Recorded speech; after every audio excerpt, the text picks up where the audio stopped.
Welcome to it's me Sravya Varma channel.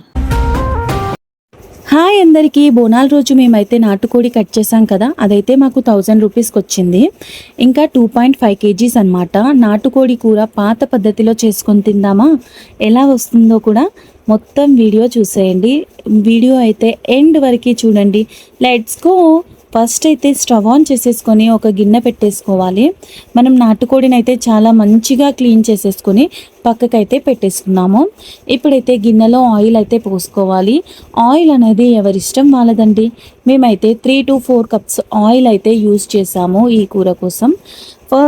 Oil అయితే మొత్తం వేసేసుకున్న తర్వాత మేమైతే ఒక పౌడర్ తయారు చేసుకున్నాము అన్ని స్పైసెస్తో. దాంట్లో ఏమేమి స్పైసెస్ వేయాలంటే మెంతులు, దాల్చిన చెక్క, లవంగాలు, మిరియాలు, ఇలాచి, ఇంకా బడే ఇలాచి, ఇవన్నీ అయితే పౌడర్లా చేసుకున్నాము. మీకు ఎంత స్పైసెస్ కావాలో అంత క్వాంటిటీలో అయితే పౌడర్ చేసుకోండి. ఇప్పుడైతే ఆయిల్ అనేది హీట్ అయిపోయింది. ఈ పౌడర్ని అయితే దీంట్లో డైరెక్ట్గా వేసేసుకుందాము. ఇలా ఆయిల్లో పౌడర్ వేసుకుంటే ఆ అరోమా స్మెల్ అయితే సూపర్ ఉంటుందండి. ఒక్కసారి మీరు కూడా ఈ కర్రీ చేసుకొని చూడండి.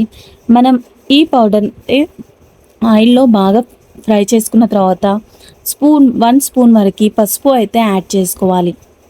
మళ్ళీ ఒకసారి కలిపేసుకోవాలి. ఇప్పుడు అంతా బాగా ఫ్రై అయిన తర్వాత 5 to 6 ఆనియన్స్ అయితే కట్ చేసుకున్నాము. మేమైతే 5 ఆనియన్స్ కట్ చేసుకున్నాము. ఇవైతే దీంట్లో వేసేసుకుందాము. ఆనియన్స్ బాగా ఫ్రై చేసుకోవాలి.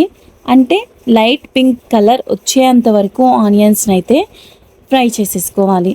ఇలా ఆనియన్స్ ఫ్రై అయిన తర్వాత పచ్చిమిర్చి అయితే యాడ్ చేసుకోవాలి. మేమైతే ఒక 8 పచ్చిమిర్చి వరకు అయితే యాడ్ చేసుకున్నాము. మేము కారం ఎక్కువగా తింటాము. మీరు ఎంత తింటారో అంత యాడ్ చేసుకోండి. పైనుంచి కరివేపాకు కూడా వేసేసుకున్నాము. ఇప్పుడైతే వీటన్నిటిని బాగా ఫ్రై చేసుకోవాలి. ఇలా మంచిగా కలుపుతూ ఫ్రై చేసుకోవాలి. ఇలా బాగా ఫ్రై అయిపోయిన తర్వాత మనం దీంట్లో ముందుగా క్లీన్ చేసి పెట్టుకున్న నాటుకోడి ఉంది కదండి, ఇదైతే పుంజండి. మేము పుంజు కోడిని అయితే కొనుక్కున్నాము. ఇప్పుడైతే ఈ చికెన్ అయితే దీంట్లో యాడ్ చేసేసుకుందాము. ఈ చికెన్ అయితే కలపడానికి కష్టంగా ఉంటుంది. ముక్క అనేది చాలా గట్టిగా ఉంటుంది. అందుకే నాటుకోడి తింటే అంత బలం అంటారు. మీరు ఎప్పుడైనా నాటుకోడి కర్రీ చేశారా? చేస్తే మీరు ఎలా చేసుకుంటారు? మేమైతే చేసిన స్టైల్లో ఒకసారి ట్రై చేయండి. నాటుకోడి అయితే కలపడానికి కష్టంగా ఉంది. ఇలా మొత్తం మంచిగా కలుపుకోవాలి. మనం కింద వేసిన స్పైసెస్ మసాలా ఉంది కదా, అది ఈ నాటుకోడికి మంచిగా పట్టేలాగా మనమైతే కలుపుకోవాలి. ఇలా చికెన్ని బాగా ఫ్రై చేసుకున్న తర్వాత ఫ్రెష్గా దంచి పెట్టుకున్న అల్లం వెల్లుల్లి పేస్ట్ అయితే 2 to 3 స్పూన్స్ వరకు, మేమైతే చిన్న స్పూన్ తీసుకున్నాం కాబట్టి 2 to 3 స్పూన్స్ అయితే వేసుకున్నాము. మీరు ఏ స్పూన్ సైజ్ తీసుకుంటారా ఆ స్పూన్తో అయితే వేసుకోండి. ఇప్పుడైతే మంచిగా మళ్ళీ ఒకసారి కలిపేసుకోవాలి. బాగా కలుపుకున్న తర్వాత ఈ చికెన్ అనేది కొంచెం సేపటి వరకు అలా అంటే ఫ్రై అయ్యేంత వరకు వదిలేయాలి. ఇప్పుడైతే చూడండి, ముక్కలైతే ఎంత బాగా ఉడికిపోయాయో చూడండి.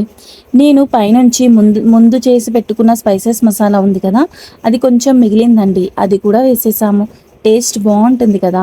ఇప్పుడైతే టమాటో పేస్ట్ అయితే వేసేసుకుందాము. టమాటోస్ అయితే 3 టమాటోస్ అయితే యాడ్ చేసుకోండి. మీకు చికెన్ ఎంత తీసుకుంటారో దాన్ని బట్టి టమాటోస్ పేస్ట్ అయితే పైనుంచి అయితే వేసేసుకోండి. టమాటో పేస్ట్ కూడా వేసిన తర్వాత ఒకసారి బాగా కలిపేసుకోవాలి. చూడండి, ఎక్కువ గట్టిగా అయితే కదపద్దు. ముక్క అనేది మంచిగా ఉడకాలి అంటే నార్మల్గా కలుపుకోవాలి. అలా కలుపుకున్న తర్వాత మనం ఇప్పుడు కారం యాడ్ చేసుకుందాము. కారం అయితే మేము 1 స్పూన్ యాడ్ చేసుకున్నాము. ఇంకో స్పూన్ కూడా యాడ్ చేసుకున్నాము. 2 స్పూన్స్ వరకు కారం అయితే యాడ్ చేసుకున్నాము. ఇప్పుడైతే 2 స్పూన్స్ ధనియా పౌడర్, 1 స్పూన్ చికెన్ మసాలా వేసుకోవాలి. ఇలా అన్ని మసాలాలు వేసుకున్న తర్వాత మళ్ళీ ఒకసారి మంచిగా కలిపేసుకోవాలి. ఇలా కలుపుకున్న తర్వాత ఏం చేయాలో చూపిస్తాను.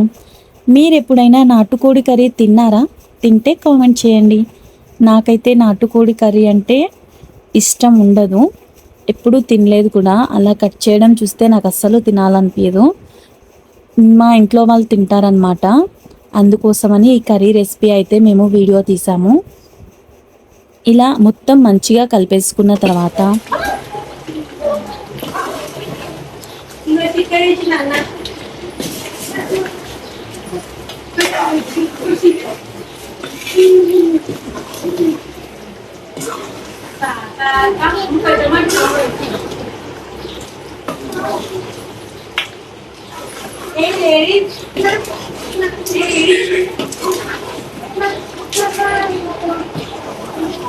నాటుకోడి కూర అయితే చూడండి ఎంత బాగా ఉడికిపోయిందే కదా. పైనుంచి ఒక గ్లాస్ వాటర్ అయితే యాడ్ చేసుకోవాలి. ఇలా లాస్ట్కు వచ్చిన తర్వాత జీడిపప్పు, కొబ్బరి, గసగసాలు వేసిన పేస్ట్ అయితే ఇదండి. ఈ పేస్ట్ని అయితే కర్రీ మొత్తం ఉడికిన తర్వాత లాస్ట్లో అయితే యాడ్ చేసుకోవాలి. ఇప్పుడైతే గ్లాస్ వాటర్ వేసాం కదా, వాటర్ బాగా ఉడికిపోయాయి. ఇప్పుడైతే ఈ పేస్ట్ని పైనుంచి వేసేసుకుందాము. ఈ పేస్ట్ వేస్తేనే కర్రీకి అయితే చాలా టేస్ట్ అండి.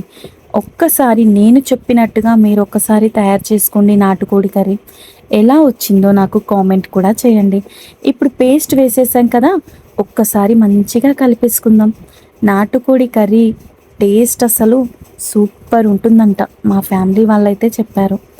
మీరు కూడా ఎవరైనా తినని వాళ్ళు ఉంటే ఒక్కసారి ఇలా ట్రై చేయండి, తిని చూడండి ఎలా ఉంటుందో చెప్పండి. మా నాటుకోడి కర్రీ అయితే రెడీ అయిపోయిందండి. పైనుంచి కొత్తిమీర ఇంకా పుదీనా అయితే యాడ్ చేసుకుందాము. కొత్తిమీర లేని కూర, నాన్ వెజ్ కూర అస్సలు ఉండదు. కొత్తిమీర యాడ్ చేస్తేనే ఆ అరోమా అనేది చాలా బాగుంటుంది. పైనుంచి పుదీనా ఇంకా కొత్తిమీర అయితే యాడ్ చేసేసుకుందాం. ఇంకా మన నాటుకోడి కర్రీ అయితే రెడీ అయిపోయింది. చూస్తుంటే నోరూరుతుంది కదా.